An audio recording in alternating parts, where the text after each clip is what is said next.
మాయమ్మ జాతరకు ముష్టి 3 కోట్ల అండి ఇస్తే బీజేపీ పార్టీ ఏమిచ్చిందండి? ఎప్పుడండి నేను ఇచ్చిందా అండి?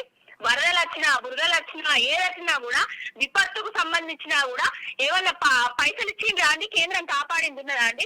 ఇక రాష్ట్ర పరిస్థితికి వస్తే రాష్ట్ర ప్రజలకు 6 గ్యారంటీలు 420 హామీలు ఇచ్చారు కాంగ్రెస్ వాళ్ళు. బీజేపీ కుక్కు అంటలేదు. ఇప్పటి వరకు రైతు బంధు వేయలేదు రైతులకు. ఆ బంధు విషయంలో మాట్లాడుతున్నారా?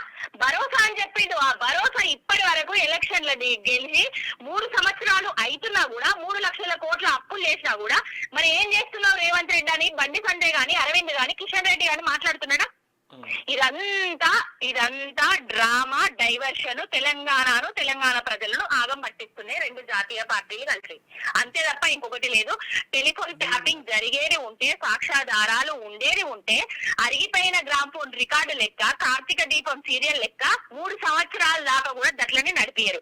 ఎల్ల సాక్ష్యాలు లేవు, ఆధారాలు లేవు. మానసికంగా ఇబ్బంది పెట్టడానికి, క్యాడర్ ను ఇబ్బంది పడే విధంగా చేయడానికి మాత్రమే ఇలాంటి ప్రయత్నాలు చేస్తున్నాడు.